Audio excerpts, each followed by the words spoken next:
Puji Tuhan. Selamat pagi Bapak Ibu semuanya. Dalam Mazmur 1 ayat 2 dan 3 berkata, tetapi yang kesukaannya ialah Taurat Tuhan, dan yang merenungkan Taurat itu siang dan malam, ia seperti pohon yang ditanam di tepi aliran air, yang menghasilkan buahnya pada musimnya, dan yang tidak layu daunnya. Apa saja yang diperbuatnya berhasil. Puji Tuhan. Ya, kita akan berdoa. Tuhan Yesus, terima kasih pagi hari ini buat nafas hidup yang Tuhan beri. Sebentar Tuhan, kami akan merenungkan sebagian dari firman Tuhan. Mari Tuhan urapi kami, siapkan hati kami untuk dengar sebagian dari firman Tuhan. Mengucap syukur buat firman-Mu, kami nikmati firman-Mu dalam nama Tuhan Yesus. Haleluya. Amin. Tema renungan kita hari ini adalah cara dan berkat rohani dalam baptisan air. Ya, kita tahu bahwa ada berbagai macam tradisi dalam cara membaptis orang. Ya, padahal kata baptis itu sendiri menunjukkan bahwa pembaptisan harus dilakukan dengan cara dibenamkan di dalam air. Ya, dalam catatan yang saya dapatkan, kata baptis dalam bahasa aslinya, yaitu dalam bahasa Yunani, adalah dari kata bapto, yang artinya ditenggelamkan. Dari kata ini, dari arti kata ini, maka baptisan harus dilakukan dengan cara dibenamkan, ditenggelamkan di dalam air. Ya. Mari kita baca ayat pokok kita di hari ini yang terdapat dalam Matius 3 ayat 16. Sesudah dibaptis, Yesus segera keluar dari air, dan pada waktu itu juga langit terbuka dan ia melihat Roh Allah seperti burung merpati turun ke atasnya. Sesudah dibaptis, Yesus segera keluar dari air. Dari ayat tersebut kita tahu bahwa Yesus masuk ke dalam air ketika ia dibaptis. Betul ya Bapak Ibu semua, saudara-saudara ya.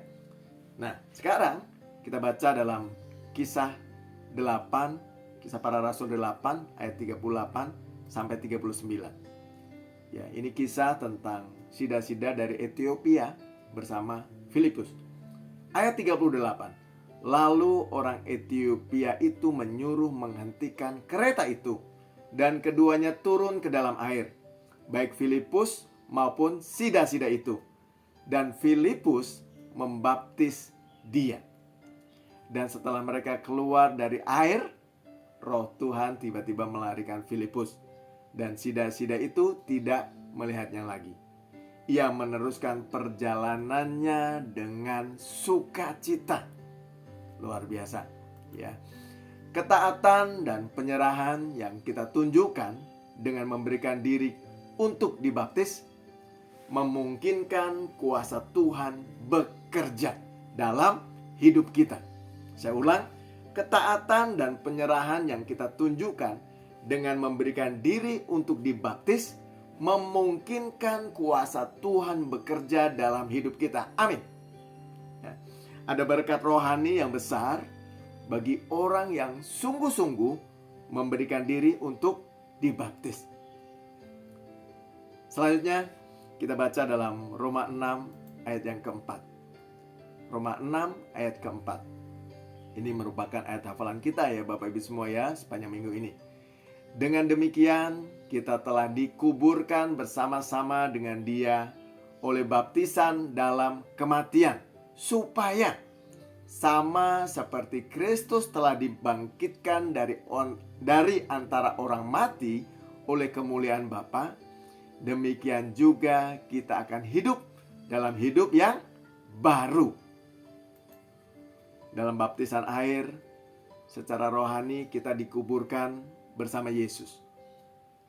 Kemudian bangkit pula dari kematian bersama dengan Dia. Hidup yang lama sudah kita tinggalkan melalui pertobatan. Dikuburkan dalam baptisan. Dan sejak itu kita menerima hidup yang baru. Amin. Ya. Ayat yang terakhir kita akan baca dalam Galatia 3 ayat 27 sampai 28. Karena kamu semua yang dibaptis dalam Kristus telah mengenakan Kristus. Ayat 28, dalam hal ini tidak ada orang Yahudi atau orang Yunani, tidak ada hamba atau orang merdeka, tidak ada laki-laki atau perempuan, karena kamu semua adalah satu dalam Kristus Yesus. Dengan demikian, Bapak Ibu semua orang yang telah dibaptis dalam Kristus tidak boleh lagi membedakan suku ataupun tingkat sosial. Sebab semuanya telah menjadi satu dalam Kristus. Puji Tuhan. Kita masuk dalam perenungan untuk hari ini. Ya, saya akan bacakan buat Bapak Ibu semua, buat saudara-saudara semua. Perenungan yang pertama adalah, apakah ada di antara Bapak Ibu semua, saudara-saudara semua, keluarga kita, apakah sudah dibaptis atau belum dibaptis air seperti yang dicontohkan oleh Tuhan Yesus dan sida-sida dari Ethiopia? Ya, saya ulang, apakah Anda sudah dibaptiskan dalam air seperti yang dicontohkan oleh Tuhan Yesus dan sida-sida dari Ethiopia dalam Alkitab? Sudah atau belum ya Bapak semua ya? Yang belum, segera.